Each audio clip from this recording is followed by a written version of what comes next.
identified 8 factors that we think you ought to consider when you're trying to put together your ideal information management strategy. And remember, we said this morning, the strategy is harder to come by because of these converging forces now.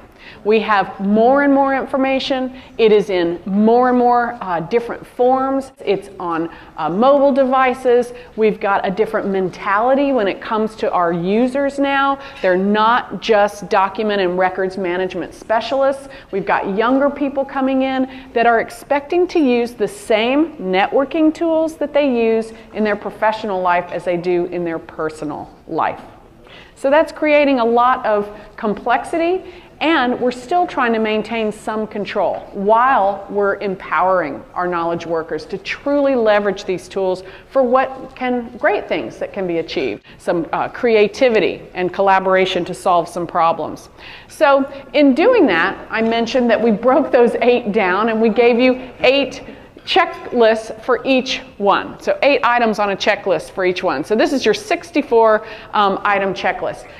Some of the things you're going to hear and see are repeated because they're very important. Things like planning, things like change management, things like training. We've talked about how important training is, so bear with us here. And I should say that this is a pretty quick run through, but hopefully it will give you a sense of, have we thought of all of these things?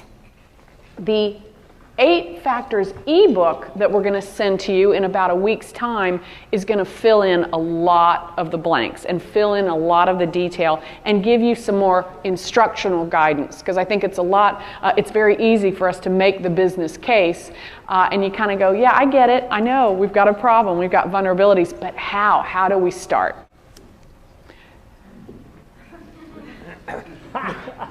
You know, we talked about the fact that this is a pretty mature industry. We've got mature technologies that have been around for a long time. And when all of us look and we see, oh my gosh, there is an explosion of information. We've got information that could be sensitive, it can be contractual in nature. That is ECM. But ECM is a combination of things. Somebody doesn't just wake up in the morning and say, you know, I think I need ECM. Or I'm going to go buy me an ECM. It doesn't really happen that way. This is a German metaphorical term, and I am not a German speaker, but it's something like Erlegende Wollmilchsau. And it means something that is highly versatile, performs a whole different function. So here you've got a milk producer, wool producer, pig meat producer, and then an egg layer. And even at AIM, we think that maybe ECM feels like that sometime. And when you look at the total IT market throughout the world, ECM is still a pretty small percentage of that. Why is that? Everybody needs this stuff. We're all in information, documents, and records management, whether we know it or like it or not. I think it's because of this complexity and the fact that ECM is sort of a sum of a variety of parts and components. And we've always defined it at AIM as the tools and technologies used to capture, manage, store, preserve, and deliver. And as we said, and our open text friends reminded us, it's not just unstructured information anymore. There's a real blurring between structured and unstructured here. If you don't like these terms, let's talk about what it is that you do. What are the things that you can accomplish? Well, certainly managing your documents.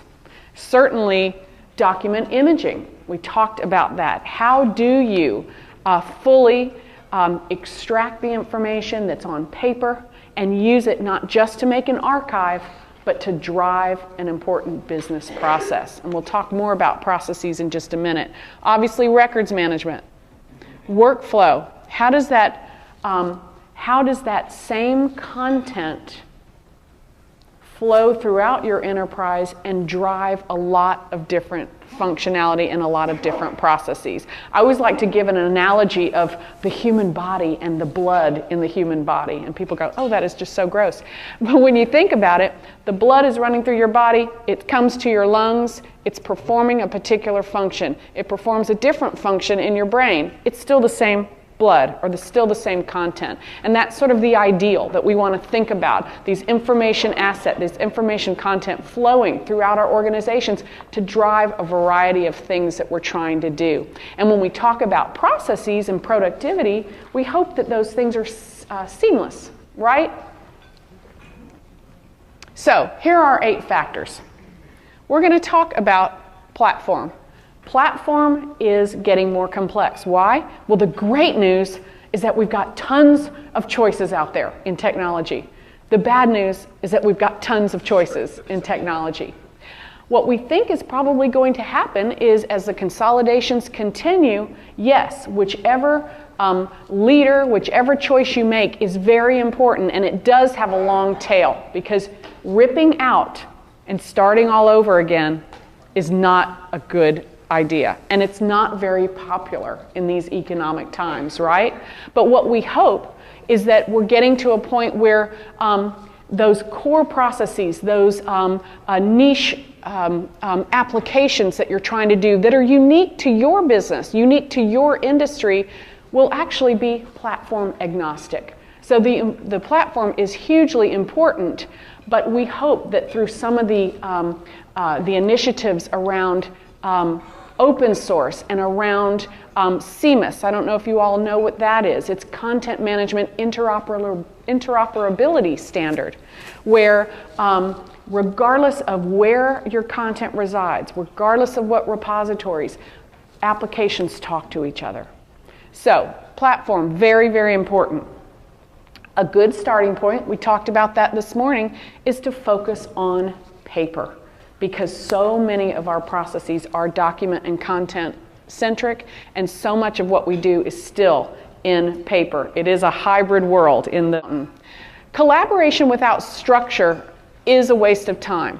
Now, structure, that's different than just control, right? We said it's not a case of IT saying you can't use Facebook or you can't use Twitter, you can't use Wikipedia. It's about giving people a reason for wanting to use it and some control in a governance perspective.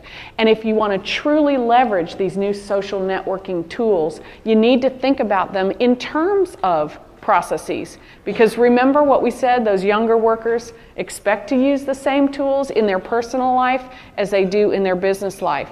And maybe another way of looking at it is sort of that content continuum.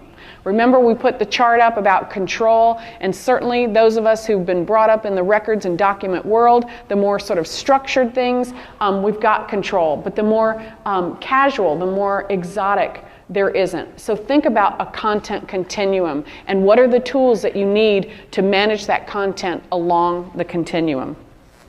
The need for control is certainly not going away. We talked about the variety of risks. There's identity risks. There's e-discovery risks.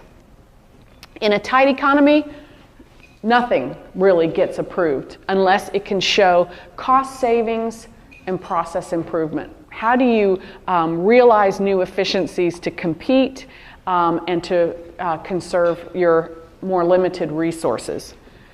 In making choice, knowledge workers, not just document specialists. As we said, one of the most interesting phenomena about these new collaboration tools is that suddenly it's not just the document and records management specialists that are creating this content, that are sharing this content, that are pushing it through the enterprise. So today's knowledge workers are much more prolific, thank you. And they are more demanding. Again, they're demanding in the tools. And what we've seen is that the consumer IT influences are really coming in and leading the way in our business, and business is kind of lagging behind there.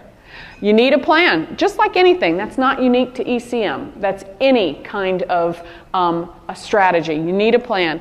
And failure to address those soft, remember those soft issues like change management and training can really make everything else moot. The technology may not be at fault at all.